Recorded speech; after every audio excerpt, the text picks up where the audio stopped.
ಓಂ ಶಾಂತಿ. ದಿನಾಂಕ 14/5/2025 ಪ್ರಾತಃ ಮುರಳಿ. ಓಂ ಶಾಂತಿ. ಬಾಪ್ತಾದ ಮಧುಬನ. ಮಧುರ ಮಕ್ಕಳೇ, ನೀವೀಗ ಸಂಗಮದಲ್ಲಿದ್ದೀರಿ. ನೀವು ಹಳೆಯ ಪ್ರಪಂಚದಿಂದ ಸಂಬಂಧವನ್ನು ತೆಗೆಯಬೇಕಾಗಿದೆ, ಏಕೆಂದರೆ ಈ ಹಳೆಯ ಪ್ರಪಂಚವು ಈಗ ಸಮಾಪ್ತಿಯಾಗಲಿದೆ. ಅಂತ ಅಂದರೆ ಈಗ ನೋಡಿ, ನಾವು ಲೌಕಿಕದಲ್ಲೂ ಇದ್ದೀವಿ, ಈಗ ಅಲೌಕಿಕದಲ್ಲೂ ಇದ್ದೀವಿ. ಆದರೆ ಇಲ್ಲಿ ಬಾಬಾ ನಮಗೇನು ತಿಳಿಸ್ತಾ ಇದ್ದಾರೆ ಅಂದರೆ, ಈಗ ನೋಡಿ, ನಮಗೆ ಅಪ್ಪ ಅಮ್ಮ ಇರ್ತಾರೆ ನೋಡ್ಕೊಳ್ಳೋದಕ್ಕೆ. ಈಗ ಅವರು ಇರೋವರೆಗೂ ನೋಡ್ಕೊಳ್ತಾರೆ. ಅವ್ರು ನಮ್ಮನ್ನ ಬಿಟ್ಟು ಹೋದ್ಮೇಲೆ ನಮ್ಮದೇ ಆದ ಒಂದು ಜೀವನವನ್ನು ನಾವು ಹೊಸದಾಗಿ ಶುರು ಮಾಡ್ತೀವಲ್ವಾ. ಅದೇ ರೀತಿ ಇಲ್ಲಿ ಬಾಬಾ ಏನು ಹೇಳ್ತಾ ಇದ್ದಾರೆ, ಈ ಲೌಕಿಕದ ಪ್ರಪಂಚ, ಈ ರಾವಣನ ಒಂದು ಪ್ರಪಂಚದಿಂದ, ಈ ಮಾಯೆಯ ಪ್ರಪಂಚದಿಂದ ನೀವೇನಾಗಬೇಕು, ಸಂಪೂರ್ಣವಾಗಿ ಅದನ್ನು ತೊರಿಬೇಕು, ಅಂದರೆ ಬಿಡಬೇಕು, ಅಂದರೆ ಅದರಿಂದ ಸಂಪೂರ್ಣವಾಗಿ ನೀವು ಸಾಯಬೇಕು. ಈಗ ನೀವು ಇದೇ ಜನ್ಮದಲ್ಲಿ ಇನ್ನೊಂದು ಜನ್ಮವನ್ನು ಪಡ್ಕೊಂಡಿದ್ದೀರಾ. ಅದು ಯಾವ ಜನ್ಮ? ವಿಶೇಷವಾದ ಜನ್ಮ. ಅದು ಪರಮಾತ್ಮ ನಮಗೆ ಅವರ ಮಕ್ಕಳಾಗಿ ಜನ್ಮವನ್ನು ಕೊಟ್ಟಿದ್ದಾರೆ. ಅದಕ್ಕೆ ಬಾಬಾ ಹೇಳ್ತಾ ಇದ್ದಾರೆ, ಈ ಸಂಗಮ ಅನ್ನೋದು ತುಂಬ ಚಿಕ್ಕ ಒಂದು ಸಮಯ ಈ ಕಲ್ಪದಲ್ಲಿ. ಈ ಸಂಗಮದಲ್ಲಿ ಈಗ ನೀವು ಏನು ಮಾಡಬೇಕು?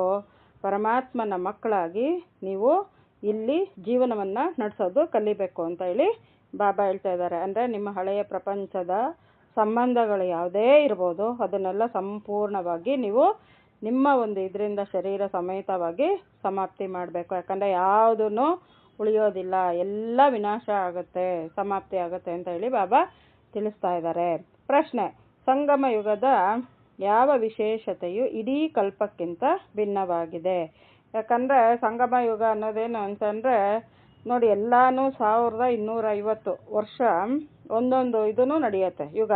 ಆದರೆ ಸಂಗಮ ಯುಗ ತುಂಬ ಚಿಕ್ಕ ಪೀರಿಯಡ್, ಅದರಲ್ಲಿ ತುಂಬ ವಿಶೇಷ ಅದರಲ್ಲಿ ನಮಗೆ ಅಡಗಿದೆ. ಅದರಲ್ಲಿ ಉತ್ತರ: ಸಂಗಮ ಯುಗದ ವಿಶೇಷತೆಯಾಗಿದೆ ಇಲ್ಲಿ ಓದುತ್ತೀರಿ. ಅಂತ ಅಂದರೆ ಇಲ್ಲಿ ಸಾಕ್ಷಾತ್ ಪರಮಾತ್ಮನನ್ನು ನಾವೆಲ್ಲ ಕೂಗು ಕರೆದಿದ್ದೀವಲ್ಲ, ಅದೇ ಪರಮಾತ್ಮ ಬಂದು ಸತ್ಯವಾದ ನಮಗೆ ಜ್ಞಾನವನ್ನು ಕೊಟ್ಟು ಇಲ್ಲಿ ಇದು ಏನು ಅಂತಂದರೆ ಇಡೀ ವಿಶ್ವದಲ್ಲೇ ಇರತಕ್ಕಂಥ ಒಂದು ವಿಶ್ವವಿದ್ಯಾಲಯ, ಈಶ್ವರಿಯ ವಿಶ್ವವಿದ್ಯಾಲಯ. ಇಲ್ಲಿ ಏನು ಅಂತಂದರೆ ಚಿಕ್ಕ ಮಕ್ಕಳಿಗೆ, ದೊಡ್ಡ ಮಕ್ಕಳಿಗೆ, ಎಲ್ರಿಗೂ ಒಂದೇ ಥರ ಪಾಠ, ಬೇರೆ ಬೇರೆ ರೀತಿ ಇಲ್ಲ. ಮತ್ತು ಇಲ್ಲಿ ಭೇದ ಭಾವಗಳು ಇಲ್ಲ. ಪ್ರತಿಯೊಬ್ಬರು ಕೂಡ ಇಲ್ಲಿ ಬಂದು ಓದ್ಬೋದು. ಇಲ್ಲಿ ಶ್ರೀಮಂತರೇ ಓದಬೇಕು, ಬಡವರಿಲ್ಲ, ಆ ಥರ ಇಲ್ಲ. ಬಾಬಾ ಪ್ರತಿಯೊಂದು ಮಕ್ಕಳನ್ನು ಕೂಡ ಇಲ್ಲಿ ಆಯ್ಕೆ ಮಾಡಿದ್ದಾರೆ. ಅದು ಇಲ್ಲಿ ತುಂಬ ವಿಶೇಷ ಆಗಿದೆ. ಮತ್ತು ಇಲ್ಲಿ ನಮಗೆ ಓದಲಿಕ್ಕೆ ಬರೀಲಿಕ್ಕೆ ಬರದೇ ಇರೋರು ಕೂಡ ಈ ವಿದ್ಯೆಯನ್ನು ನಾವು ತಿಳ್ಕೊಂಡು ಅನ್ಯರಿಗೂ ನಾವು ತಿಳಿಸ್ಬೋದು, ಮತ್ತು ನಮ್ಮ ಜೀವನದಲ್ಲಿ ಕೂಡ ಧಾರಣೆ ಮಾಡ್ಬೋದು. ಪ್ರಾರಬ್ಧವನ್ನು ಭವಿಷ್ಯದಲ್ಲಿ ಪಡೆಯುತ್ತೀರಿ. ಮತ್ತು ಇನ್ನೊಂದೇನು ಅಂತಂದರೆ ಇಲ್ಲಿ ಈಗ ನಾವು ಏನು ಸ್ಥೂಲ ಶರೀರದಲ್ಲಿ ನಾವು ಇದು ಸಂಪಾದನೆ ಮಾಡ್ತೀವಿ, ಅದು ಈ ಜೀವನಕ್ಕೆ ಮಾತ್ರ. ಅದು ನಮಗೆ ಕಂಪ್ಲೀಟಾಗಿ ಅದರ ಪ್ರಾಪ್ತಿನ ನಾವು ಪಡ್ಕೊಳ್ತೀವಿ ಅನ್ನೋ ಗ್ಯಾರಂಟಿ ಇಲ್ಲವೇ ಇಲ್ಲ. ಯಾಕಂದರೆ ಈಗಿನ ಪ್ರಪಂಚ ಆ ರೀತಿ ಇದೆ, ಪರಿಸ್ಥಿತಿಗಳು ಆ ರೀತಿ ಬರ್ತಾ ಇದೆ. ಮಾಯೆ ಯಾವುದೋ ಒಂದು ರೂಪದಲ್ಲಿ ನಮಗೆ ಅಡ್ಡ ನಿಲ್ತಾನೆ ಇರತ್ತೆ. ಸೊ ಅದರ ಭಗವಂತ ನಮಗೇನು ಓದಿಸ್ತಾ ಇದ್ದಾರೆ, ಈ ಒಂದು ವಿದ್ಯೆ 21 ಜನ್ಮಕ್ಕಲ್ಲ. ನಮ್ಮ ಪುರುಷಾರ್ಥ ಚೆನ್ನಾಗಿತ್ತು ಅಂತಂದರೆ 84 ಜನ್ಮಗಳು ಕೂಡ ನಾವು ಅದರ ಒಂದು ಪ್ರಾರಬ್ಧವನ್ನು ನಾವು ಅನುಭವಿಸ್ತೀವಿ. ಮತ್ತು ಇಡೀ ಕಲ್ಪದಲ್ಲಿ ಇಂತಹ ವಿದ್ಯೆಯನ್ನು ಓದಿಸಲಾಗುವುದಿಲ್ಲ. ಅಂದರೆ ಈ ಪರಮಾತ್ಮ ಕೊಟ್ಟಿರೋಂತಹ ಒಂದು ಜ್ಞಾನ ನೋಡಿ, ಈಗ ವೇದಶಾಸ್ತ್ರ ಪುರಾಣ ಎಲ್ಲದರಲ್ಲೂ ಏನಂದ್ರು, ನಾವೇನಾದ್ರು ಕಷ್ಟ ಬಂದಾಗ ಅಲ್ಲಿ ನಾವು ಹೋಗಿ ನಮ್ಮ ಒಂದು ಜಾತಕವನ್ನು ತೋರಿಸಿದಾಗ ಅವ್ರೇನಂದ್ರು, ಜನ್ಮದ ಕರ್ಮ ಅನುಸಾರ. ಬಟ್ ಆದರೆ ಆ ಒಂದು ಕರ್ಮ ಯಾರು ಮಾಡ್ತಾರೆ, ಹೇಗೆ ಮಾಡ್ತಾರೆ, ಅದು ಹೇಗೆ ನಮಗೆ ನೆಕ್ಸ್ಟ್ ಬರ್ತಿಗೆ ಇದಾಗುತ್ತೆ, ಇದನ್ನು ಯಾರೂ ತಿಳಿಸ್ಕೊಟ್ಟಿಲ್ಲ. ಆದರೆ ಬಾಬಾ ಬಂದು ಇಲ್ಲಿ ನಮಗೆ ನಾನು ಆತ್ಮ ಅನ್ನೋ ಪರಿಚಯವನ್ನು ಕೊಟ್ಟು, ನಾನು ನಿಮ್ಮ ತಂದೆಯನ್ನು ಪರಿಚಯ ಕೊಟ್ಟಿದ್ದಾರೆ, ಮತ್ತು ಡ್ರಾಮಾ ಅನುಸಾರ ಏನಿದೆ ಅದು ನಡೆಯುತ್ತೆ ಅಂತ ಹೇಳಿ ನಮಗೆ ಸ್ಪಷ್ಟವಾಗಿ ಇಲ್ಲಿ ಬಾಬಾ ತಿಳಿಸ್ತಾ ಇದ್ದಾರೆ. ಅಂದರೆ ಆತ್ಮನೇ ತನ್ನ ಒಂದು ಸಂಸ್ಕಾರವನ್ನು, ಅಂದರೆ ಕರ್ಮವನ್ನು ಹೊತ್ಕೊಂಡು ನೆಕ್ಸ್ಟ್ ಬರ್ತಾಗಿ ಅದರಲ್ಲಿ ಅದರ ಒಂದು ಇದನ್ನು ಅನುಭವಿಸುತ್ತೆ. ಅದು ಒಳ್ಳೇದಿರ್ಬೋದು, ಕೆಟ್ಟದಿರ್ಬೋದು. ಈ ಒಂದು ವಿಶೇಷವಾದ ವಿದ್ಯೆ ಪರಮಾತ್ಮ ಬಿಟ್ಟರೆ ನಮಗೆ ಯಾರೂ ತಿಳಿಸ್ಕೊಡೋಕ್ಕೆ ಸಾಧ್ಯವೂ ಇಲ್ಲ, ಓದಿಸೋದಕ್ಕೂ ಸಾಧ್ಯ ಇಲ್ಲ.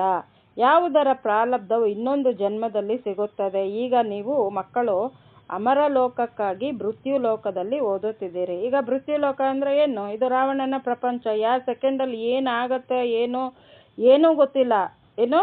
ಆದರೆ ಈ ಕಲಿಯುಗದಲ್ಲಿ ಈ ಸಂಗಮ ಯುಗ ಅನ್ನೋದು ಬಂದಿದೆ. ಈ ಸಂಗಮ ಯುಗದಲ್ಲೇ ನಾವು ಏನು ಮಾಡಬೇಕು? ನಮಗೆ ಪ್ರಾಪ್ತಿಗಳನ್ನ ನಾವು ಪಡ್ಕೋಬೇಕಾಗಿದೆ. ಬಾಬಾ ನಮಗೆ ತಿಳಿಸ್ತಾ ಇದ್ದಾರೆ, ಈ ರಾವಣನ ಲೋಕದಲ್ಲೇ ನಾವಿದ್ದು ಸಂಪೂರ್ಣವಾಗಿ ನಾವು ಏನು ಅಮರ ಲೋಕಕ್ಕೆ ಅಂದರೆ ಈ ಸತ್ಯ ತ್ರೇತ ಇದೆಲ್ಲ ಇರುತ್ತಲ್ಲ, ಅಲ್ಲಿ ನಾವು ಏನು ಅನುಭವಿಸ್ತೀವಿ ಅದರ ಒಂದು ಸಂಪಾದನೆನ ನಾವು ಇಲ್ಲೇ ಮಾಡ್ಕೋಬೇಕು ಅಂತ ಹೇಳಿ ಬಾಬಾ ನಮಗೆ ತಿಳಿಸ್ತಾ ಇದ್ದಾರೆ. ಇನ್ನೊಂದು ಜನ್ಮಕ್ಕಾಗಿ ಓದುವುದಲ್ಲ. ಇಲ್ಲಿ ಸ್ಥೂಲದಲ್ಲಿ ಹೇಗೆ ಈಗ ಸಂಪಾದನೆ ಮಾಡಿದ್ರೆ ಮತ್ತೆ ನಾವು ಕುತ್ಕೊಂಡು ತಿಳ್ಬೋದು ಮಕ್ಕಳು ಮರಿಗೆ, ಆ ಥರ ಅಲ್ಲ. ಇಲ್ಲಿ ನಾವು ಓದಿದ್ರೆ ನಮಗೆ ಅದರ ಒಂದು ಪ್ರಾರಬ್ಧ ಸಿಗತ್ತೆ ಅಂತ ಹೇಳಿ ಬಾಬಾ ನಮಗೆ ಸ್ಪಷ್ಟವಾಗಿ ಇಲ್ಲಿ ತಿಳಿಸ್ತಾ ಇದ್ದಾರೆ. ಧಾರಣೆಗಾಗಿ ಮುಖ್ಯ ಸಾರ. ಅಲ್ಲಸಲ್ಲದ ಮಾತುಗಳಲ್ಲಿ ತಮ್ಮ ಸಮಯವನ್ನು ಕಳೆಯಬಾರದು ಅಂತ ಅಂದರೆ ನಿಮ್ಗೆ ಯಾರ ಹತ್ರನೇ ಮಾತಾಡಿ, ಅದರ ಉಪಯೋಗ ಆಗುವಂತಹ ಒಂದು ಮಾತು ಮಾತಾಡಿ. ಈಗ ನಾವೆಲ್ಲಾದರೂ ಹೋದ್ವಿ, ಕೆಲಸದ ಬಗ್ಗೆ ಏನೋ ಒಂದು ಕೆಲಸ ಆಗಬೇಕು, ಅದ್ರ ಬಗ್ಗೆ ನಾವು ಚರ್ಚೆ ಈ ರೀತಿ ಮಾಡಬೇಕು ಅನ್ನೋದು ಆ ರೀತಿ ಡಿಸ್ಕಷನ್ ಮಾಡಿ.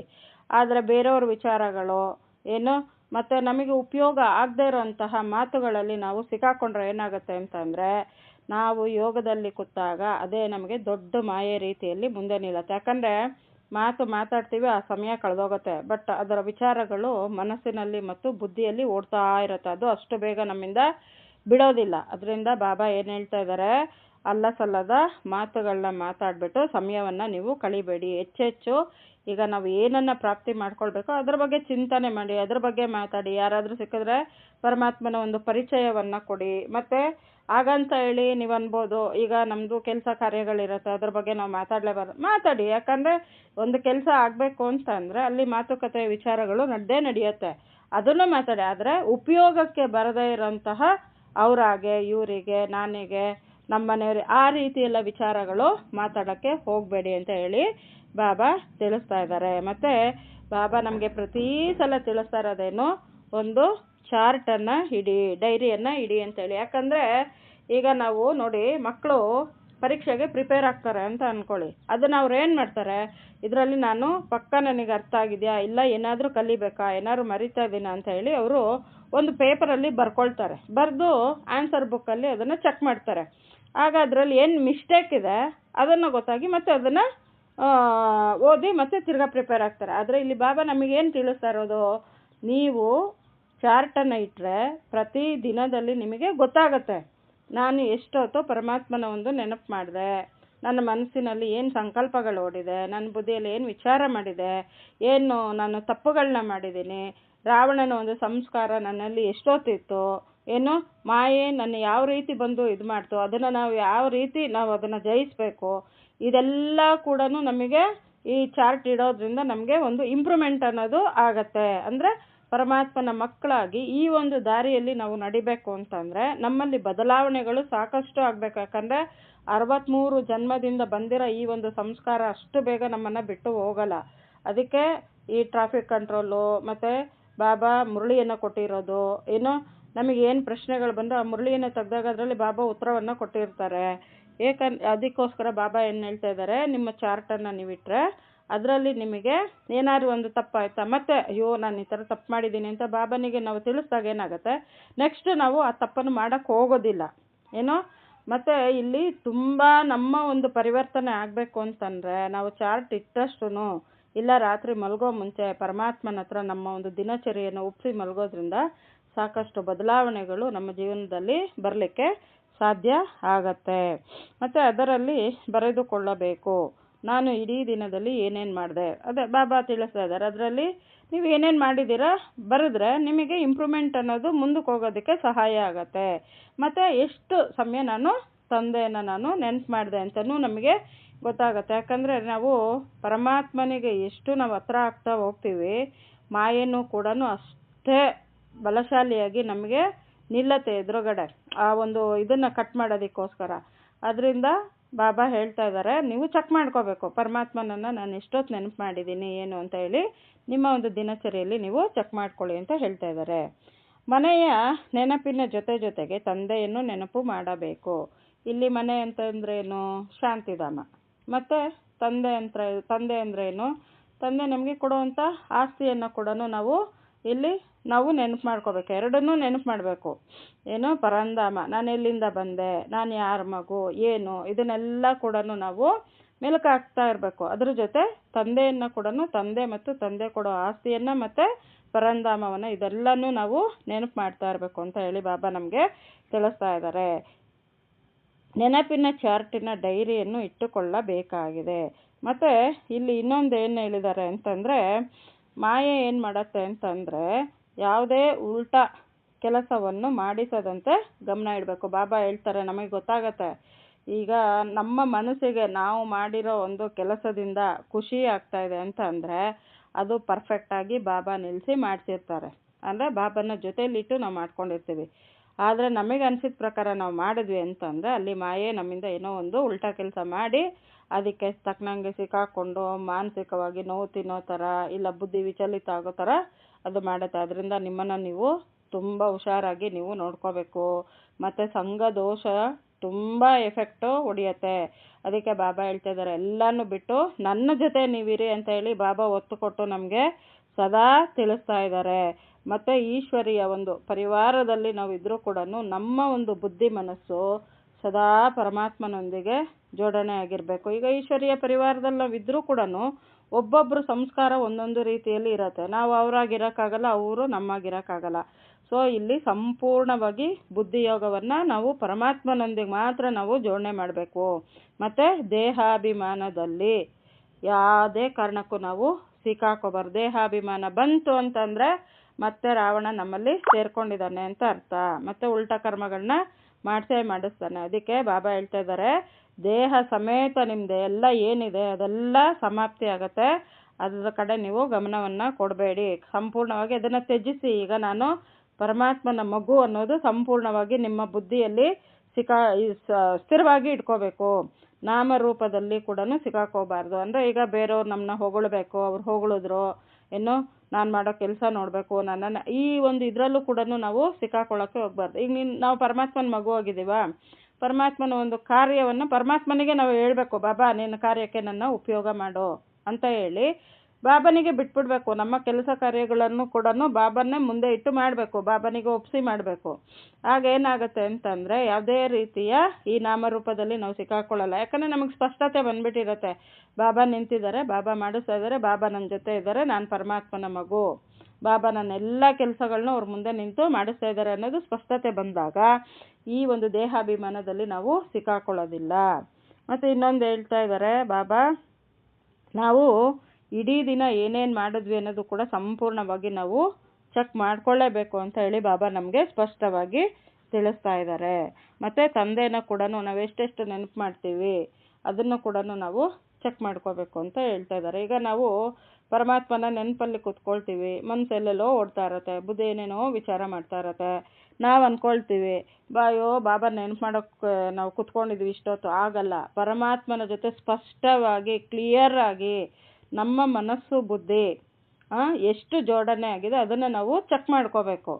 ಅದನ್ನು ನಾವು ಮುಂದುವರಿಸ್ಕೊಂಡು ಪುರುಷಾರ್ಥದಲ್ಲಿ ಮುಂದುವರಿಸ್ಕೊಳ್ತಾ ಹೋಗಬೇಕು. ನಾವು ಯೋಗಕ್ಕೆ ಕೂತಾಗ ಯಾವುದೇ ರೀತಿಯಾದ ಸಂಕಲ್ಪಗಳು ಬಂದಿಲ್ಲ ಮತ್ತು ಬುದ್ಧಿ ಕ್ಲಿಯರ್ ಆಗಿರುತ್ತೆ ಅಂತಂದರೆ ನಮ್ಮನ್ನು ಪರಮಾತ್ಮ ಉಪಯೋಗ ಮಾಡ್ತಾ ಇದ್ದಾರೆ, ನಾವು ಯೋಗದಲ್ಲಿ ಮುಂದೆ ಹೋಗ್ತಾ ಇದ್ದೀವಿ ಅಂತ ನಾವು ಅರ್ಥ ಮಾಡ್ಕೋಬೇಕು.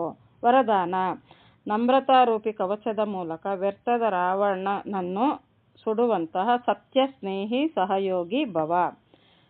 ಯಾರು ಎಷ್ಟೇ ನಿಮ್ಮ ಸಂಘಟನೆಯಲ್ಲಿ ಕೊರತೆಯನ್ನು ಹುಡುಕುವ ಪ್ರಯತ್ನ ಮಾಡಲಿ, ಆದರೆ ಸಂಸ್ಕಾರ ಸ್ವಭಾವದ ಘರ್ಷಣೆ ಸ್ವಲ್ಪವೂ ಕಂಡು ಬರದೇ ಇರಲಿ ಅಂತಂದರೆ, ಈಗ ನೀವು ಸಂಘಟನೆಯಲ್ಲಿ ಇರ್ತೀರ, ಐಶ್ವರ್ಯ ಪರಿವಾರದಲ್ಲೇ ಇರ್ತೀರಾ, ಏನೋ ಅಲ್ಲಿ ಸಾಕಷ್ಟು ಜನ ನಾವು ಹೇಳ್ತಾ ಇಲ್ವಾ, ನಮ್ಮ ಸಂಸ್ಕಾರಗಳು ಬೇರೆಯವ್ರ ರೀತಿ ಇರಲ್ಲ, ಬೇರೆಯವ್ರದ್ದು ನಮ್ಮಾಗಿರಲ್ಲ.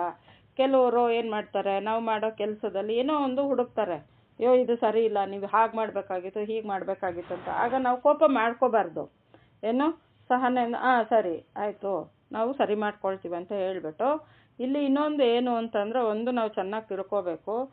ಈಗ ನಮ್ಮ ಎದುರುಗಡೆ ಬರುವಂಥ ಪ್ರತಿಯೊಂದು ಆತ್ಮಗಳು ಈ ರೀತಿ ಮಾಡಬೇಕಾದ್ರೆ ಒಬ್ಬೊಬ್ಬರು ಒಂದೊಂದು ಹೇಳ್ತಾ ಹೋಗ್ತಾರೆ. ನಾವು ಎಲ್ರಿಗೆ ತಕ್ಕನಂಗೆ ನಾವು ಚೇಂಜ್ ಆಗೋದಕ್ಕೆ ಸಾಧ್ಯ ಇಲ್ಲ. ಆ ಸಮಯಕ್ಕೆ ಏನಂದ್ರೆ ಅವ್ರು ಹೇಳಿ ಸರಿ ನಾವು ಸರಿ ಮಾಡ್ಕೊಳ್ತೀವಿ ಅಂತ ಹೇಳಿ ಸುಮ್ಮನೆ ಆಗಬೇಕಾದ್ರೆ ಇಲ್ಲಿ ಪರಮಾತ್ಮನ ಕಾರ್ಯ ಅವನೇ ಮುಂದೆ ನಿಂತು ಮಾಡೋವಾಗ ಆ ಕಾರ್ಯ ಕರೆಕ್ಟಾಗಿರುತ್ತೆ. ಇಲ್ಲಿ ಯಾರಿಗೆ ನಾವು ಸಮಜಾಯಿಷಿ ಕೊಡೋ ಅವಶ್ಯಕತೆ ಇಲ್ಲ, ಯಾರನ್ನು ನಾವು ಇಲ್ಲಿ ಮೆಚ್ಚುವಂಥ ಅವಶ್ಯಕತೆ ಇಲ್ಲ, ಯಾರು ನಮ್ಮನ್ನು ಹೊಗಳೋ ಅಂಥ ಅವಶ್ಯಕತೆ ಇಲ್ಲ. ಯಾಕಂದರೆ ಅವನ ಕಾರ್ಯ ಈಗ ನಾವು ನನ್ನ ತನು ಮನ ಧನ ಸಮಯ ಶ್ವಾಸ ಸಂಕಲ್ಪ ಪ್ರತಿಯೊಂದು ಜೀವನ ಪರಮಾತ್ಮನಿಗೆ ಒಪ್ಸೋವಾಗ ಪರಮಾತ್ಮನೇ ಎಲ್ಲ ಮುಂದೆ ನಿಂತು ಮಾಡ್ತಾ ಇರೋವಾಗ ಅದರಲ್ಲಿ ನಾವು ತಲೆ ಕೆಡಿಸ್ಕೊಳ್ಳೋ ಅಂಥದ್ದು ಏನೂ ಇಲ್ಲ. ಯಾರು ಏನಾದರೂ ಅಂದ್ಕೊಳ್ಳಿ, ಅದ್ರ ಬಗ್ಗೆ ನಾವು ತಲೆಯನ್ನು ಕೆಡಿಸ್ಕೊಳ್ಳೋಕೆ ಹೋಗಬಾರ್ದು. ಯಾಕಂದರೆ ಇಲ್ಲಿ ಬಾಬಾ ಮಾಡಿಸ್ತಾ ಇರೋದು, ನಾವು ಮಾಡ್ತಾ ಇರೋದಲ್ಲ. ಬಾಬಾನಿಗೆ ಗೊತ್ತು ಅವ್ರ ಕಾರ್ಯ ಹೆಂಗೆ ಸ್ಪಷ್ಟವಾಗಿ ಮಾಡಬೇಕು ಅಂತ. ಅದು ಒಬ್ಬರಿಗೆ ಇಷ್ಟ ಆಗುತ್ತೆ. ಅವರವರ ಸಂಸ್ಕಾರದ ಅನುಗುಣ ನಾವು ಎದುರುಗಡೆ ನಿಂತು ಯಾವೊಂದು ಆತ್ಮ ಕೆಲಸ ಮಾಡುತ್ತೆ ಅದನ್ನು ಆಕ್ಸೆಪ್ಟ್ ಮಾಡ್ತಾರೆ. ಸೊ ಅದರಿಂದ ಏನು ಅಂತಂದರೆ ಇಲ್ಲಿ ಯಾರು ಏನು ಅಂದ್ಕೊಳ್ತಾರೆ ಅನ್ನೋದನ್ನು ದಯವಿಟ್ಟು ತಲೆಗೆ ಹಾಕ್ಕೊಂಡು ಕೆಡಿಸ್ಕೊಳ್ಳೋ ಅಂಥ ಅವಶ್ಯಕತೆ ಇಲ್ಲ. ಆದರೆ ಇಲ್ಲಿ ಮೇಯ್ನ್ ನಾವೇನು ತಿಳ್ಕೊಬೇಕು ಅಂತಂದರೆ ಏನೇ ಕಾರ್ಯಗಳು ಮಾಡ್ತಾಯಿದ್ರು ನಾನು ಮಾಡ್ತಾಯಿದ್ದೀನಿ ಅನ್ನೋದು ಬರಬಾರ್ದು. ಬಾಬಾ ಮಾಡಿಸ್ತಾ ಇದ್ದಾರೆ ಅನ್ನೋ ಒಂದು ಸ್ಪಷ್ಟತೆ ಸದಾ ನಮ್ಮಲ್ಲಿ ಇಟ್ಕೋಬೇಕು. ಯಾಕಂದರೆ ಈಗ ಪರಮಾತ್ಮನ ಮಕ್ಕಳಾಗಿದ್ದೀವಿ ನಾವು. ಬಾಬಾ ಹಂಗೂ ಏನಾದ್ರು ಒಂದು ತಪ್ಪಾಯ್ತಾ ನಮ್ಮಿಂದ, ಬಾಬಾನ ಹತ್ರ ಕ್ಷಮೆ ಕೇಳಿಬಿಡ್ಬೇಕು. ಬಾಬಾ ನನ್ನಿಂದ ಈ ಥರ ಆಗಿದೆ, ನೆಕ್ಸ್ಟ್ ನಾನು ಈ ಥರ ಮಾಡಲ್ಲ ಅಂತೇಳಿ.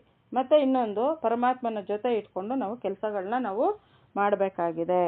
ಮತ್ತು ಇನ್ನೊಂದೇನು ಅಂತಂದರೆ ಅಲ್ಲಿ ನಮಗೆ ಈ ಸಂಘಟನೆಯಲ್ಲಿದ್ದಾಗ ಸಹನೆ ಅನ್ನೋದು ತುಂಬ ಬೇಕಾಗತ್ತೆ. ಮತ್ತು ಸಂಸ್ಕಾರಗಳ ಒಂದು ಮಿಲನನು ತುಂಬ ಅಲ್ಲಿ ನಡೆಯುತ್ತೆ. ಮತ್ತು ಸ್ವಭಾವ, ಒಬ್ಬೊಬ್ಬರು ಸ್ವಭಾವಗಳು ಒಂದೊಂದು ರೀತಿ ಇರುತ್ತೆ. ಅದಕ್ಕೆ ನಾವು ಯಾವತ್ತೂ ಅದರ ಕಡೆ ನಾವು ಗಮನ ಕೊಟ್ಟು ನಮ್ಮ ಒಂದು ಮನಸ್ಥಿತಿನ ನಾವು ಹಾಳು ಮಾಡ್ಕೊಳ್ಳೋಕ್ಕೆ ಹೋಗಬಾರ್ದು. ಇಲ್ಲಿ ನಾನು ಸಂಪಾದನೆ ಮಾಡೋದು ನಾನು ಹೊತ್ಕೊಂಡು ಹೋಗ್ತೀನಿ, ಪ್ರತಿಯೊಬ್ಬರು ಅಷ್ಟೇ ಅವ್ರವ್ರ ಸಂಪಾದನೆ ಅವ್ರವ್ರು ಹೊತ್ಕೊಂಡು ಹೋಗ್ತಾರೆ. ಇಲ್ಲೇನು ಅಂತಂದರೆ ಬಾಬಾ ನಾನು ಅಷ್ಟರಲ್ಲಿ ಮಾತ್ರ ನಮ್ಮನ್ನು ನಾವು ಸೀಮಿತ ಇಟ್ಕೋಬೇಕು. ಒಂದು ವೇಳೆ ಯಾರೇ ನಿಮಗೆ ಬೈಗುಳ ಹಾಕಿದರು, ನಿಂದನೆ ಮಾಡಿದರು, ನೀವು ಸರಿಯಾಗಿರಿ. ಅಂದರೆ ನಿಮ್ಮನ್ನ ಯಾರು ಏನೇ ಬೈಲಿ, ಏನೇ ನಿಂದನೆ ಹಾಕಲಿ, ಅದ್ರ ಬಗ್ಗೆ ನಾವು ತಲೆ ಕೆಡಿಸ್ಕೊಳ್ಬಾರ್ದು. ಯಾಕಂದರೆ ಇಲ್ಲಿ ಸ್ಪಷ್ಟವಾಗಿ ನಾವು ತಿಳ್ಕೋಬೇಕು, ಪರಮಾತ್ಮನ ಕಾರ್ಯ ಪರಮಾತ್ಮ ಮಾಡಿಸ್ತಾ ಇದ್ದಾರೆ ಅಷ್ಟೇ. ಈಗ ನೋಡಿ ಇಲ್ಲಿ ಎಷ್ಟು ಥರ ಮಾಯೆಗಳು ಬರತ್ತೆ ಅಂತಂದರೆ ಇಲ್ಲಿ ಆತ್ಮ ನಿರಾಕಾರ, ಪರಮಾತ್ಮ ನಿರಾಕಾರ, ಮತ್ತು ಪರಮಾತ್ಮನ ಕೆಲಸನೂ ನಿರಾಕಾರ, ಮತ್ತು ಮಾಯೆನೂ ನಿರಾಕಾರ, ಮತ್ತು ನಮಗೆ ಎದುರುಗಡೆ ಬರುವಂತಹ ಕೆಲವೊಂದು ಸಮಸ್ಯೆಗಳು ಅದು ಕೂಡ ಕೆಲವೊಂದು ಸಲ ನಿರಾಕಾರ ರೀತಿಯಲ್ಲಿ ಬರುತ್ತೆ. ಸೊ ಎಲ್ಲನೂ ನಿರಾಕಾರ ರೀತಿಯಲ್ಲಿ ಇರುತ್ತೆ. ಇದನ್ನು ನಾವು ಸ್ಪಷ್ಟವಾಗಿ ತಿಳ್ಕೋಬೇಕು. ಯಾಕಂದರೆ ಈಗ ಎದುರುಗಡೆ ಇರುವಂಥ ಆತ್ಮದಿಂದ ಅದೂ ನಮಗೆ ಮಾಯೆ ರೂಪದಲ್ಲಿ ಬಂದು ನಿಲ್ಲತ್ತೆ. ಅದರಿಂದ ನಾವು ಇದ್ರ ಬಗ್ಗೆ ಎಲ್ಲ ತುಂಬ ನಾವು ತಲೆ ಕೆಡಿಸ್ಕೊಂಡು ಅಯ್ಯೋ ಹೀಗಂದ್ರು ಹಾಗಂದ್ರು, ನಾನು ನಾಳೆಯಿಂದ ನಾನು ಮಾಡೋಕ್ಕೆ ಹೋಗಲ್ಲ, ನಾನು ಮಾಡಲ್ಲ, ಆ ರೀತಿ ಬರಬಾರ್ದು.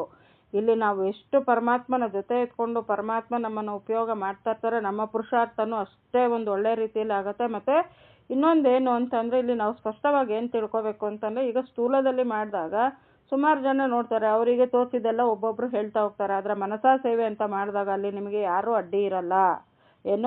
ಸೇವೆ ಅನ್ನೋದು ಸುಮಾರು ರೀತಿಯಲ್ಲಿ ಇದೆ. ಆದರೆ ಮನಸಾ ಸೇವೆಯಲ್ಲಿ ನೀವು ಕುಳಿತಾಗ ನೀವು ಬಾಬಾ ಮಾತ್ರ ಅಲ್ಲಿ ಇರ್ತೀರಾ. ಅದರಿಂದ ಏನು ಅಂತಂದರೆ ನೀವು ಈ ಸೇವೆಯನ್ನು ಕೂಡ ನೀವು ಹೆಚ್ಚೆಚ್ಚಾಗಿ ನೀವು ಮಾಡೋದನ್ನು ಪ್ರಾಕ್ಟೀಸ್ ಮಾಡ್ಕೋಬೇಕು, ಮನಸಾ ಸೇವೆಯನ್ನು. ಮತ್ತು ಇಲ್ಲಿ ಏನು ಹೇಳ್ತಾ ಇದ್ದಾರೆ, ಯಾರು ಏನೇ ಅಂದ್ರೂ ನೀವು ಅದನ್ನು ತಲೆಗೆ ಹಾಕ್ಕೋಬೇಡಿ, ಅದನ್ನು ಸರಿ ಮಾಡೋಕ್ಕೆ ಹೋಗಬೇಡಿ.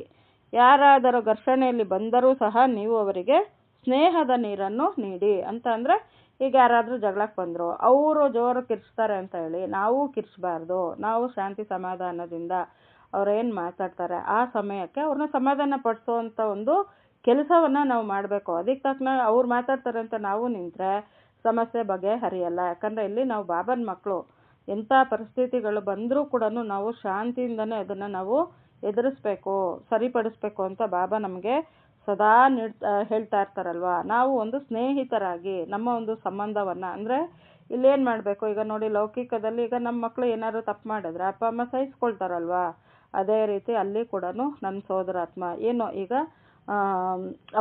ಅವರ ಒಂದು ಬುದ್ಧಿ ಆ ರೀತಿ ಇದಾಗಿದೆ ಬಾಬಾ, ಅವರಿಗೆ ನೀನು ಅವರ ಒಂದು ಸಮಸ್ಯೆ ಏನಿದೆ ಅದನ್ನು ಸರಿ ಮಾಡು ಅಂತ ಹೇಳ್ಬಿಟ್ಟು ನಾವೇನು ಮಾಡಬೇಕು, ಆ ಒಂದು ಕಾರ್ಯಕ್ಕೆ ಪರಮಾತ್ಮನನ್ನು ನಾವು ಹೇಳಬೇಕು. ಬಾಬಾ ಆ ಆತ್ಮದಲ್ಲಿ ಏನೊಂದು ತೊಂದರೆ ಇದೆ ಅದನ್ನು ಸರಿ ಮಾಡಲಿಕ್ಕೆ ನನ್ನನ್ನು ನೀನು ಉಪಯೋಗ ಮಾಡಿ ಆತ್ಮಕ್ಕೆ ಏನು ಬೇಕೋ ಅದನ್ನು ಕೊಡು ಅಂತ ಹೇಳಿ ನಾವು ಪರಮಾತ್ಮನಲ್ಲಿ ನಾವು ಕೇಳ್ಕೋಬೇಕು. ಮತ್ತು ಯಾರೇನೇ ಅಂದರೂ ಕೂಡ ನಾವು ಕೋಪದಲ್ಲಿ ಬರಬಾರ್ದು. ಯಾಕಂದರೆ ಆತ್ಮದ ರೂಪದಲ್ಲಿ ನೀವು ನೋಡಿದಾಗ ಅಲ್ಲಿ ಸಂಬಂಧಗಳು ಕಾಣೋದೇ ಇಲ್ಲ.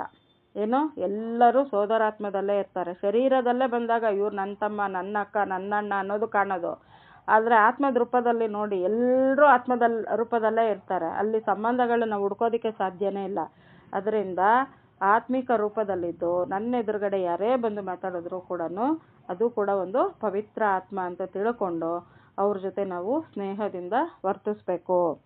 ಮತ್ತು ಇಲ್ಲಿ ಏನಂತ ಇದ್ದಾರೆ, ಇಲ್ಲಿ ಇವ್ರು ಯಾಕೆ ಹಿಂಗೆ ಮಾಡಿದ್ರು, ಈಗ ಏನಕ್ಕೆ ಮಾಡಿದ್ರು, ಇದೆಲ್ಲನೂ ನಮ್ಮಲ್ಲಿ ಸಂಕಲ್ಪಗಳು ಕ್ರಿಯೇಟ್ ಆಗಬಾರ್ದು. ಈ ರೀತಿ ಏಕೆ ಎನ್ನುವ ಸಂಕಲ್ಪ ಮಾಡಿ ಬೆಂಕಿಗೆ ಎಣ್ಣೆ ಸುರಿಯಬೇಡಿ ಅಂತ. ಅಂದರೆ ಈಗ ನೋಡಿ, ಲೌಕಿಕದಲ್ಲೂ ಗಂಡ ಹೆಂಡತಿ ಇರ್ತಾರೆ, ಅವ್ರ ಸಂಬಂಧ ತುಂಬ ಚೆನ್ನಾಗಿರತ್ತೆ. ಕೆಲವರು ಅದನ್ನು ಸಹಿಸೋಕ್ಕಾಗದೆ ಏನು ಮಾಡ್ತಾರೆ, ಗಂಡನ ಹತ್ರ ಹೆಂಡತಿ ಮೇಲೆ ಹೋಗಿ ಚಾಡಿ ಹೇಳೋದು, ಹೆಂಡತಿ ಹತ್ರ ಗಂಡನ ಮೇಲೆ ಹೋಗಿ ಚಾಡಿ ಹೇಳೋದು, ಆ ರೀತಿ ಎಲ್ಲ ಮಾಡ್ತಾರೆ. ಆಗ ಇಡೀ ಸಂಸಾರ ಅದು ಹಾಳಾಗುತ್ತೆ. ಆ ಥರ ಕೆಲಸಗಳು ಮಾಡಬಾರ್ದು. ಇಲ್ಲಿ ಯಾರು ಏನೇ ಹೇಳಿದ್ರು ಕೂಡ ಆ ಒಂದು ಗಂಡ ಹೆಂಡತಿ ಸಂಬಂಧದಲ್ಲೂ ಕೂಡ ಒಂದು ದೃಢ ಒಂದು ಇದು ಇರಬೇಕು, ನಿರ್ಧಾರ. ನನ್ನ ಮನೆಯವರು ಹೇಗೆ ಅಂತ ನನಗೆ ಗೊತ್ತು, ಮತ್ತು ನನ್ನ ಪತ್ನಿ ಹೇಗೆ ಅಂತ ನನಗೆ ಗೊತ್ತು ಅನ್ನೋ ಒಂದು ದೃಢ ಇದು ಇದ್ದಾಗ ಏನಾಗುತ್ತೆ ಅಂತಂದರೆ ಅಲ್ಲಿ ಯಾರೇ ಏನೇ ಬಂದು ಇದು ಮಾಡಿದ್ರು ಕೂಡ ಅಲ್ಲಿ ಯಾವುದೇ ರೀತಿಯ ಸಮಸ್ಯೆಗಳು ಕ್ರಿಯೇಟ್ ಆಗಲ್ಲ. ಮತ್ತು ಯಾವುದೇ ಒಂದು ಕಣ್ಣೆದುರುಗಡೆ ಒಂದು ಘೋರ ಒಂದು ಇದು ನಡೆಯೋವಾಗ್ಲೂ, ಜಗಳಗಳಾದಾಗಲೂ ಕೂಡ ಆದಷ್ಟು ನಿಮಗೆ ಸಂಬಂಧಪಟ್ಟಿದ್ರೆ ಮಾತ್ರ ಅಲ್ಲಿ ಹೋಗಿ ಸಮಾಧಾನದ ಒಂದು ಇದನ್ನು ಮಾಡಿ. ಬೇಡದೇ ಇರೋ ವಿಷಯಗಳಿಗೆ ನಾವು ಮೂಗು ತೋರ್ಸೋಕ್ಕೆ ಹೋಗ್ಬಾರ್ದು. ಕೆಲವೊಂದು ನಾವು ಬಾಬಾ ಹೇಳ್ತಾ ಇರ್ತಾರೆ, ಸಾಕ್ಷಿ ಪರಿಸ್ಥಿತಿಯಲ್ಲಿ ನೀವು ನೋಡ್ತಾ ಹೋಗಬೇಕು. ಪರಮಾತ್ಮನ ಮಕ್ಕಳಾಗಿ ನಿಮ್ಮ ಒಂದು ಸಂಸ್ಕಾರ ದೈವಿ ರೂಪದಲ್ಲಿ ಪರಿವರ್ತನೆಯನ್ನು ಮಾಡ್ಕೋಬೇಕು. ಆತ್ಮದಲ್ಲಿ ಇರತಕ್ಕಂಥ ಗುಣಶಕ್ತಿಗಳನ್ನು ನೀವು ಜಾಗೃತ ಮಾಡ್ಕೋಬೇಕು. ಅದನ್ನು ಜಾಗೃತ ಮಾಡ್ಕೊಂಡ್ರೆ ಬಾಬಾನ ಒಂದು ಜ್ಞಾನವನ್ನು ನಾವು ಜೊತೆಯಲ್ಲಿ ಇಟ್ಕೊಂಡು ಧಾರಣೆ ಮಾಡಿದಾಗ ನಮ್ಮ ಜೀವನದಲ್ಲಿ ಸಂಪೂರ್ಣ ಪರಿವರ್ತನೆ ಬರಲಿಕ್ಕೆ ಸಾಧ್ಯ ಆಗತ್ತೆ. ಇಲ್ಲಿ ಏನು ಅಂತಂದರೆ ನಮ್ರತೆಯ ಕವಚವನ್ನು ಧರಿಸಿಕೊಳ್ಳಿ. ಈಗ ನೋಡಿ, ಯುದ್ಧದ ಸಮಯದಲ್ಲಿ ಏನು ಮಾಡ್ತಾರೆ ಅವರು, ಈಗ ಬಿಲ್ಲು ಬಾಣ ಎಲ್ಲ ಬಿಡ್ತಾರೆ ಅಂತ ಹೇಳಿ ಒಂದು ರಕ್ಷಾ ಕವಚವನ್ನು ಧರಿಸ್ಕೊಳ್ತಾರೆ. ಆಗ ಅವ್ರು ಏನೇ ಬಿಲ್ಲು ಬಿಟ್ಟರು ಕೂಡ ಏನಾಗುತ್ತೆ, ಅವರಿಗೆ ನಾಟೋದಿಲ್ಲ. ಅದೇ ರೀತಿ ಇಲ್ಲಿ ಬಾಬಾ ನಮಗೇನು ಹೇಳ್ತಾರೆ, ಸಹನೆಯನ್ನು ನಾವು ಸಂಪೂರ್ಣವಾಗಿ ಈ ಬ್ರಾಹ್ಮಣ ಒಂದು ಈಗ ವಿಶೇಷ ಬ್ರಾಹ್ಮಣವಾದ ಜನ್ಮವನ್ನು ನಾವೇನು ಪಡ್ಕೊಂಡಿದ್ದೀವಿ, ಇಲ್ಲಿ ಸಹನೆ ಅನ್ನೋದು ತುಂಬ ಮುಖ್ಯ ಆಗತ್ತೆ. ಮತ್ತು ಆ ಒಂದು ಕವಚವನ್ನು ನಾವು ಧರಿಸ್ಕೊಳ್ಬೇಕು ಅಂತ ಹೇಳಿ. ಆಗ ನಮಗೇನಾಗುತ್ತೆ ಅಂತಂದರೆ ಯಾರು ಏನೇ ಇದು ಮಾಡಿದ್ರು ನಾವು ಅದನ್ನು ನಾವು ತಲೆಗೆ ಹಾಕ್ಕೊಳ್ಳೋದಕ್ಕೆ ಹೋಗೋದಿಲ್ಲ. ಇಲ್ಲಿ ಸ್ಪಷ್ಟದಲ್ಲಿ ನಾವು ಇರ್ತೀವಿ. ಬಾಬಾ ನನ್ನ ಜೊತೆ ಇದ್ದಾರೆ, ಬಾಬಾ ಮಾಡಿಸ್ತಾ ಇದ್ದಾರೆ, ನಾನು ಬಾಬನ ಮಗು ಅಂತ ಹೇಳಿ ಈ ಒಂದು ಸ್ಪಷ್ಟತೆ, ಒಂದು ದೃಢ ಒಂದು ನಿರ್ಧಾರ ಸಂಪೂರ್ಣವಾಗಿ ನಮ್ಮ ಬುದ್ಧಿಯಲ್ಲಿ ಇರುತ್ತೆ. ಎಲ್ಲಿ ನಮ್ರತೆ ಇರುತ್ತದೆ ಅಲ್ಲಿ ಸ್ನೇಹ ಮತ್ತು ಸಹಯೋಗವು ಅವಶ್ಯವಾಗಿ ಇರುತ್ತದೆ. ಇಲ್ಲಿ ಏನು ಅಂತಂದರೆ ಇಲ್ಲಿ ಸ್ನೇಹ ಸಂಪೂರ್ಣವಾಗಿ ನಾವು ಪರಮಾತ್ಮನೊಂದಿಗೆ ನಾವು ಇಟ್ಕೊಂಡಾಗ ಏನು ನಮ್ಮ ಏನೇ ಒಂದು ಕೆಲಸಗಳು ನಡೆದ್ರೂ ಕೂಡ ಬಾಬಾ ಅದಕ್ಕೆ ನಮಗೆ ಸಹಯೋಗವನ್ನು ಕೊಡ್ತಾ ಮುಂದುವರಿಸ್ತಾ ಹೋಗ್ತಾರೆ. ಇದನ್ನು ನಾವು ಚೆನ್ನಾಗಿ ತಿಳ್ಕೋಬೇಕು. ಈಗ ನೋಡಿ, ಶರೀರ ರೂಪಿಗಳನ್ನ ನಾವು ಇದು ಮಾಡಿಕೊಂಡು ಇವ್ರು ಬರ್ತಾರೆ, ಅವ್ರು ಮಾಡ್ತಾರೆ, ಅದೆಲ್ಲ ನಾವು ಅಂದ್ಕೊಳ್ತೀವಿ. ಬಟ್ ಆ ಸಿಚುವೇಶನಲ್ಲಿ ಪಾಪ ಆತ್ಮಕ್ಕೆ ಏನಾದ್ರು ತೊಂದರೆ ಆದಾಗ ಏನು ಅವ್ರು ಬಂದು ಮಾಡ್ಕೊಡೋದಕ್ಕಾಗಲ್ಲ. ಅದಕ್ಕೆ ಇಲ್ಲಿ ಸಂಪೂರ್ಣವಾದ ಒಂದು ನಮ್ಮ ಸ್ನೇಹ ಪರಮಾತ್ಮನೊಂದಿಗೆ ಇರಬೇಕು. ಮತ್ತು ಎದುರುಗಡೆ ಯಾರೇ ಬರಲಿ ಅವರು ಆತ್ಮ ಅನ್ನೋದು ಸ್ಪಷ್ಟತೆಯಾಗಿ ನಾವು ಇಟ್ಕೋಬೇಕು. ಇಲ್ಲಿ ನಾವು ಪಾತ್ರವನ್ನು ಮಾಡ್ಲಿಕ್ಕೆ ಬಂದಿದ್ದೀವಿ, ಅವ್ರ ಪಾತ್ರ ಅವ್ರು ಮಾಡ್ತಾ ಇದ್ದಾರೆ ಅನ್ನೋದನ್ನು ನಾವು ಬುದ್ಧಿಯಲ್ಲಿ ನಾವು ಇಟ್ಕೋಬೇಕು. ಯಾವತ್ತು ನಾವು ಪರಮಾತ್ಮನ ಜೊತೆಗೆ ಸಂಪೂರ್ಣವಾದ ಒಂದು ಸ್ನೇಹವನ್ನು ನಾವು ಇಟ್ಕೊಳ್ತೀವಿ, ಪ್ರತಿಯೊಂದು ಕೆಲಸದಲ್ಲೂ ಬಾಬಾನೇ ಮುಂದೆ ನಿಂತು ನಮಗೆ ಸಹಯೋಗವನ್ನು ಕೊಟ್ಟು ಆ ಕೆಲಸವನ್ನು ಸಂಪೂರ್ಣವಾಗಿ ಒಂದು ಒಳ್ಳೆ ರೀತಿಯಲ್ಲಿ ಮುಗಿಸ್ಕೊಡ್ತಾರೆ. ಸ್ಲೋಗನ್: ನನ್ನತನದ ಅನೇಕ ಹದ್ದಿನ ಭಾವನೆಗಳು ನನ್ನ ಬಾಬಾ ಎನ್ನುವ ಒಂದರಲ್ಲಿ ಸಮಾವೇಶವಾಗಿ ಬಿಡುವುದು ಅಂತ. ಅಂದರೆ ಏನು ನನ್ನತನ ಈಗ ಬರುತ್ತೆ. ಈಗ ನನ್ನತನ ಅಂತ ಬಂದಾಗ ಏನಾಗುತ್ತೆ, ನನ್ನ ಶರೀರ, ನನ್ನ ದುಡ್ಡು, ನನ್ನ ಪ್ರಾಪರ್ಟಿ, ನನ್ನ ಸಂಸಾರ, ಮತ್ತು ನಾನು ಮಾಡಿದ್ದು ನನ್ನ ಹೊಗಳಬೇಕು, ಏನೋ ನನ್ನ ಮುಂದಿಡಬೇಕು, ನನಗೆ ಎಲ್ರಿಗಿಂತ ನನಗೆಲ್ಲ ಚೆನ್ನಾಗಿ ಗೊತ್ತು, ಇದೆಲ್ಲನೂ ನಮ್ಮಲ್ಲಿ ಬಂತು ಅಂತಂದರೆ ನಮ್ಮನ್ನು ಆಟೋಮೆಟಿಕ್ಕಾಗಿ ಕೆಳಗಡೆ ಇಳಿಸ್ತಾ ಹೋಗುತ್ತೆ. ಮತ್ತು ನಾವು ಏನು ಒಂದು ಪರಮಾತ್ಮನ ಒಂದು ಇದು ಸಂಪಾದನೆ ಮಾಡ್ಕೊಂಡಿರ್ತೀವಿ ಅದು ಕೂಡ ಕಂಪ್ಲೀಟಾಗಿ ಇಲ್ಲೇ ಕ್ಲಿಯರ್ ಆಗೋಗ್ಬಿಡತ್ತೆ ಅದು. ಅದರಿಂದ ಇಲ್ಲಿ ನನ್ನತನ ಅನ್ನೋದು ಸಂಪೂರ್ಣವಾಗಿ ನೀವು ತ್ಯಜಿಸ್ಬೇಕು. ಇಲ್ಲಿ ಏನೇ ಇದ್ರೂ ಕೂಡ ನನ್ನ ಬಾಬಾ ಅಂತ ಅಂದರೆ ಇಲ್ಲಿ ನನ್ನದು ಅನ್ನೋದು ಯಾವುದ್ರಲ್ಲಿ ಬರಬೇಕು? ಬಾಬಾನ ವಿಚಾರದಲ್ಲಿ ಬರಬೇಕು. ಬಾಬಾ ನಂದು ಅನ್ನೋದು ಬರಬೇಕು. ನನ್ನ ಬಾಬಾ ಅಂತ ಬಂದಾಗ ಏನಾಗುತ್ತೆ, ಅಲ್ಲಿ ನನ್ನತನ ಅನ್ನೋದು ಸಂಪೂರ್ಣವಾಗಿ ಸಮಾಪ್ತಿಯಾಗಿ ಹೋಗುತ್ತೆ. ಅಂದರೆ ಎಲ್ಲ ಪರಮಾತ್ಮ ನಿಂತು ಮಾಡ್ತಾ ಇರ್ತಾರೆ. ನನ್ನ ಜೀವನದಲ್ಲಿ ಸಂಪೂರ್ಣವಾಗಿ ಪರಮಾತ್ಮನನ್ನು ನಾನು ಇಟ್ಕೊಂಡಾಗ, ಈಗ ಅಪ್ಪ ಅಮ್ಮನ ಹತ್ರ ಮಕ್ಕಳಿದ್ದಾಗ ಮಕ್ಳಿಗೆ ಏನು ಬೇಕೋ ಎಲ್ಲ ಅಪ್ಪ ಅಮ್ಮ ಮಾಡ್ತಾ ಇರ್ತಾರೆ. ಮಕ್ಕಳು ಟೆನ್ಷನ್ ಮಾಡ್ಕೊಳ್ಳೋದೇನಿರುತ್ತೆ ಅಲ್ವಾ? ಅದೇ ರೀತಿ ಇಲ್ಲಿ ಕೂಡ ನನ್ನ ಬಾಬಾ ಅಂತ ಬಂದಾಗ ನಮಗೆ ಸ್ಪಷ್ಟತೆ ಕಂಪ್ಲೀಟಾಗಿ ಇರತ್ತೆ. ಎಲ್ಲ ಬಾಬಾ ಮಾಡಿಸ್ತಾ ಇದ್ದಾರೆ ಅನ್ನೋದು ನಮ್ಮಲ್ಲಿ ಸಂಪೂರ್ಣವಾಗಿ ದೃಢ ನಿಶ್ಚಯ ಅನ್ನೋದು ಇರತ್ತೆ. ಮತ್ತು ಬಾಬಾನ ಒಂದು ಇದರಲ್ಲಿ ನಾವು ಸಂಪೂರ್ಣವಾಗಿ ಸಮಾವೇಶ ಆಗಿಬಿಡ್ಬೇಕು ಅಂತ ಹೇಳಿ ಬಾಬಾ ತಿಳಿಸ್ತಾ ಇದ್ದಾರೆ. ಅವ್ಯಕ್ತ ಸೂಚನೆ: ಆತ್ಮಿಕ ಘನತೆ ಮತ್ತು ಪವಿತ್ರತೆಯ ವ್ಯಕ್ತಿತ್ವವನ್ನು ಧಾರಣೆ ಮಾಡಿ. ಆತ್ಮಿಕ ಘನತೆಯ ಫೌಂಡೇಶನ್ ಸಂಪೂರ್ಣ ಪವಿತ್ರತೆ ಅಂತಂದರೆ, ಈಗ ಆತ್ಮ ಅಂತ ಬಂದಾಗಲೇ ಅಲ್ಲಿ ಸಂಪೂರ್ಣ ಪ್ಯೂರಿಟಿ ಅನ್ನೋದು ಬರೋದು. ದೇಹ ಅನ್ನೋದು ಬಂದಾಗ ಅಲ್ಲಿ ಪ್ಯೂರಿಟಿ ಅನ್ನೋದು ಬರೋದಿಲ್ಲ. ಇಲ್ಲಿ ಬಾಬಾ ಅದಕ್ಕೆ ಏನು ತಿಳಿಸ್ತಾ ಇದ್ದಾರೆ, ಆತ್ಮ ಆ ಒಂದು ಘನತೆ ಇದು ನಮಗೆ ಫೌಂಡೇಶನ್ ಪಕ್ಕ ಆಗಬೇಕು ಅಂದರೆ ಪವಿತ್ರತೆಯನ್ನು ನಾವು ಧಾರಣೆ ಮಾಡಬೇಕು. ಅಂದರೆ ಏನು? ಆತ್ಮದಲ್ಲಿರತಕ್ಕಂಥ ಗುಣಶಕ್ತಿಗಳನ್ನು ಜಾಗೃತಗೊಳಿಸ್ಬೇಕು. ಅದನ್ನು ನಮ್ಮ ಜೀವನದಲ್ಲಿ ನಾವು ಅಳವಡಿಸ್ಕೊಳ್ಬೇಕು ಅಂತ ಹೇಳಿ ನಮಗೆ ತಿಳಿಸ್ತಾ ಇದ್ದಾರೆ. ತಮ್ಮೊಂದಿಗೆ ಕೇಳಿಕೊಳ್ಳಿ, ಆತ್ಮಿಕ ಘನತೆಯ ಮಿಂಚು ಮತ್ತು ಹೊಳಪು ನಿಮ್ಮ ರೂಪ ಅಥವಾ ಚರಿತ್ರೆಯಿಂದ ಪ್ರತಿಯೊಬ್ಬರಿಗೂ ಅನುಭವವಾಗುತ್ತದೆಯೇ ಅಂತಂದರೆ, ನಮ್ಮಲ್ಲಿ ಆಗಿರತಕ್ಕಂಥ ಒಂದು ಸಂಸ್ಕಾರಗಳ ಒಂದು ಬದಲಾವಣೆ, ಪರಿವರ್ತನೆ ಅದು ಬೇರೆಯವರಿಗೂ ಅದು ಗೊತ್ತಾಗ್ತಾ ಇದೆಯಾ? ಇವರಲ್ಲಿ ಎಷ್ಟು ಬದಲಾವಣೆ ಬಂದಿದೆ, ನಾವು ಈ ರೀತಿ ಆಗಬೇಕು ಅನ್ನೋದು ಅವರಲ್ಲಿ ಅನ್ನಿಸ್ತಿದೆಯಾ? ಅವರಿಗೆ ಆ ಒಂದು ಗುರ್ತನ್ನು ಅವರು ಹಿಡಿತಾ ಇದ್ದಾರಾ? ಮತ್ತು ಈಗ ಯಾರಾದರೂ ಒಂದು ಟೆನ್ಷನಲ್ಲಿ ತುಂಬ ಮನಸ್ಸು ಕೆಡಿಸ್ಕೊಂಡು ನಮ್ಮ ಹತ್ರ ಬಂದಾಗ ನೋಡಿ, ಅವರಿಗೆ ಸಮಾಧಾನದ ಒಂದೆರಡು ಮಾತುಗಳು ಮಾತಾಡಿ, ಅವರಿಗೆ ಮನಸ್ಸು ತುಂಬ ಸಮಾಧಾನ ಆಗುತ್ತೆ, ಆ ಭಾರ ಇಳಿಯುತ್ತೆ, ಖುಷಿ ಆಗುತ್ತೆ. ಇದು ನಮಗೆ ಗೊತ್ತಾಗಬೇಕು. ಈಗ ನಾವು ಯಾವುದಾದ್ರೂ ಒಂದು ಆತ್ಮ ಜೊತೆ ನಾವು ಮಾತಾಡ್ತೀವಿ ಅಂತ ಅಂದ್ಕೊಳ್ಳಿ, ಅವರಲ್ಲಿ ಆ ಒಂದು ಖುಷಿಯ ನಶೆ ಅನ್ನೋದು ಬರ್ತಿದೆಯಾ? ಆ ಮನಸ್ಸು ಸಮಾಧಾನ ಆಗ್ತಾ ಇದೆಯಾ? ಅವ್ರನ್ನ ಆ ಒಂದು ಸೆಕೆಂಡಲ್ಲಿ ಆ ಒಂದು ನೋವಿಂದ ನಾವು ಹೊರಗೆ ತಂದಿದ್ದೀವ? ಆ ಒಂದು ಇದು ಆತ್ಮ ನಮಗೆ ಕೆಲವ್ರು ಹೇಳ್ತಾರೆ ನೋಡಿ, ನಿಮ್ಮ ಹತ್ರ ಮಾತಾಡಿದ್ಮೇಲೆ ನಮಗೆ ಮನಸ್ಸು ತುಂಬ ಹಗುರ ಆಗಿದೆ, ಏನೋ ಸ್ವಲ್ಪ ಶಾಂತಿ ಅಂತ ಅನ್ನಿಸ್ತಾ ಇದೆ ಅಂತ ಹೇಳಿ. ಈ ರೀತಿಯ ಒಂದು ಇದು ಅನುಭವ ನಮ್ಮಲ್ಲಿ ಆಗಿರತಕ್ಕಂಥ ಒಂದು ಬದಲಾವಣೆ ಬೇರೆಯವರಿಗೂ ಅದು ಅನುಭವ ಮಾಡಿಸ್ತಾ ಇದೆಯಾ? ನಿಮ್ಮನ್ನು ನೀವು ಚೆಕ್ ಮಾಡ್ಕೋಬೇಕು ಅಂತ ಹೇಳಿ ಬಾಬಾ ಹೇಳ್ತಾ ಇದ್ದಾರೆ. ಜ್ಞಾನದ ದರ್ಪಣದಲ್ಲಿ ತಮ್ಮನ್ನು ನೋಡಿಕೊಳ್ಳಿ ಅಂತ ಅಂದರೆ, ಬಾಬಾ ಈಗ ಜ್ಞಾನ ಕೊಟ್ಟಿದ್ದಾರೆ. ಮುರಳಿಯನ್ನು ನಾವು ಓದ್ತಾ ಇದ್ದೀವಿ, ಅದರಲ್ಲಿ ನೋಡಿ ನಾವು ತಪ್ಪು ಮಾಡಿದರೂ ಗೊತ್ತಾಗುತ್ತೆ, ಬದಲಾವಣೆ ಆಗಿರೋದು ಗೊತ್ತಾಗುತ್ತೆ, ಮತ್ತು ಇನ್ನೇನು ಸರಿ ಮಾಡ್ಕೊಳ್ಬೇಕು ಅಂತ ಕೂಡ ನಮಗೆ ಅದರಲ್ಲಿ ಸ್ಪಷ್ಟತೆ ಗೊತ್ತಾಗುತ್ತೆ. ಮತ್ತು ನಡತೆಯಲ್ಲಿ ಆ ಆತ್ಮಿಕ ಘನತೆ ಕಾಣಿಸುತ್ತದೆಯೋ ಅಥವಾ ಸಾಧಾರಣ ನಡತೆ ಮತ್ತು ಮುಖವು ಕಾಣಿಸುತ್ತದೆಯೋ ಅಂತಂದರೆ, ನಮ್ಮ ಒಂದು ನಡತೆಯಲ್ಲಿ ಈಗ ಪರಮಾತ್ಮನ ಮಗುವಾಗಿ ನಾವು ಪರಿವರ್ತನೆ ಆಗಿ ನಮ್ಮ ಜೀವನದಲ್ಲಿ ಆ ನಡತೆ ಕಾಣ್ತಾ ಇದೆಯೋ, ಇಲ್ಲ ಇನ್ನೂ ಅಸುರಿ ಗುಣಗಳು, ಏನು ದೇಹ ಅಭಿಮಾನ, ಈ ರೀತಿಯ ಒಂದು ನಡತೆ ಇನ್ನೂ ಹಾಗೇ ಇದೆಯೋ ಅದನ್ನು ನಾವು ಚೆಕ್ ಮಾಡ್ಕೋಬೇಕು. ಅಂತ ಅಂದರೆ ನಮ್ಮನ್ನು ನಾವು ನೋಡ್ಕೋಬೇಕು.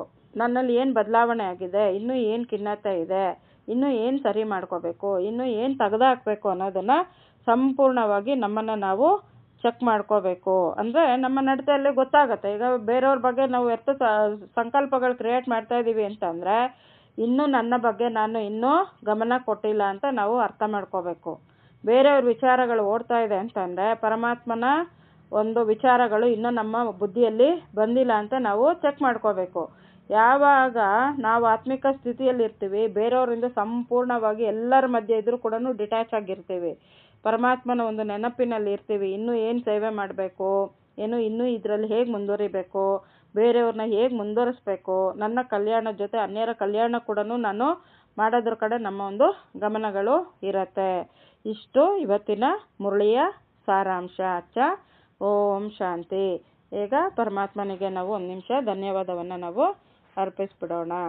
ನಾನಾತ್ಮ ಈ ಭ್ರುಕುಟಿಯ ಮಧ್ಯದಲ್ಲಿ ಚೈತನ್ಯ ಶಕ್ತಿಯಾಗಿ ಪರಮಾತ್ಮನ ಮಗುವಾಗಿ ನಾನು ಕುಳಿತುಕೊಂಡು ಈ ಶರೀರ ಎಂಬ ಒಂದು ರಥವನ್ನು ನಾನು ನಡೆಸ್ತಾ ಇದ್ದೀನಿ. ಈ ಒಂದು ರಾವಣನ ಸಂಕೋಲೆಯಲ್ಲಿ ಸಿಕ್ಕಿ ಎಷ್ಟೆಲ್ಲ ಪಾಪಕರ್ಮಗಳನ್ನು ನಾನು ಮಾಡಿ ದುಃಖದಿಂದ ಅನುಭವಿಸ್ತಾ ಈ ಜೀವನದಲ್ಲಿ ಸಾಕಷ್ಟು ನೋವನ್ನು ತಿಂದು ಈ ಜೀವನ ನಮಗೆ ಸಾಕು ಅಂತ ಅನಿಸೋ ಟೈಮಲ್ಲಿ ಸಾಕ್ಷಾತ್ ಪರಮಾತ್ಮ ನನ್ನ ತಂದೆ ತನ್ನ ಮಕ್ಕಳಿಗೋಸ್ಕರ ಪರಂಧಾಮವನ್ನು ಬಿಟ್ಟು ಇಲ್ಲಿ ಬಂದು ಅವರ ಒಂದು ಜ್ಞಾನದ ಮೂಲಕ ನಮಗೆ ಜೀವನವನ್ನು ಪರಿವರ್ತನೆ ಹೇಗೆ ಮಾಡ್ಕೊಳ್ಳೋದು ಅಂತ ನಮಗೆ ದಾರಿ ತೋರಿಸಿ ಅವರ ಮಗುವಾಗಿ ಅವರ ಮಡ್ಲಿಗೆ ನನ್ನ ಹಾಕ್ಕೊಂಡು ಸಂಪೂರ್ಣವಾಗಿ ನಮ್ಮ ಒಂದು ಜೀವನದಲ್ಲಿ ಯಾವ ರೀತಿ ನಡ್ಕೋಬೇಕು, ಹೇಗಿರಬೇಕು, ಮತ್ತು ಅನ್ಯ ಆತ್ಮಗಳ ಜೊತೆ ಕೂಡ ನಾವು ಯಾವ ರೀತಿ ಇರಬೇಕು, ಮತ್ತು ನಮ್ಮ ಒಂದು ಕರ್ಮಗಳನ್ನ ಯಾವ ರೀತಿ ಸಮಾಪ್ತಿ ಮಾಡ್ಕೋಬೇಕು, ಭಸ್ಮ ಮಾಡ್ಕೋಬೇಕು, ನಮ್ಮ ಜೀವನವನ್ನು ಯಾವ ರೀತಿ ಶ್ರೇಷ್ಠ ಮಾಡ್ಕೊಳ್ಬೇಕು ಅಂತೇಳಿ ಸಾಕ್ಷಾತ್ ತಂದೆ ನನಗೋಸ್ಕರ ಪರಂಧಾಮವನ್ನು ಬಿಟ್ಟು ಅವರ ಮಗುವಾಗಿ ತನ್ನ ಮಡ್ಲಿಗೆ ಹಾಕ್ಕೊಂಡು ಇಷ್ಟೆಲ್ಲವನ್ನು ತಿಳಿಸಿ ನನ್ನ ಜೀವನವನ್ನು ಪರಿವರ್ತನೆ ಮಾಡ್ತಾ ಇರತಕ್ಕಂಥ ನನ್ನ ಒಂದು ತಂದೆಗೂ ಶಿವಬಾಬಾಗೆ ಮತ್ತು ಇಂಥ ಸುಂದರ ಪಾತ್ರವನ್ನು ನಾನು ಮಾಡ್ತಾ ಇದ್ದೀನಲ್ಲ ಆ ಒಂದು ಅವಕಾಶ ಕೊಟ್ಟಿರೋ ಧಾಮಗೂ ಹೃತ್ಪೂರ್ವಕವಾದ ಧನ್ಯವಾದಗಳನ್ನ ನಾನು ಅರ್ಪಿಸ್ತಾ ಇದ್ದೀನಿ. ಅಚ್ಚ, ಓಂ ಶಾಂತಿ. Thank you Baba.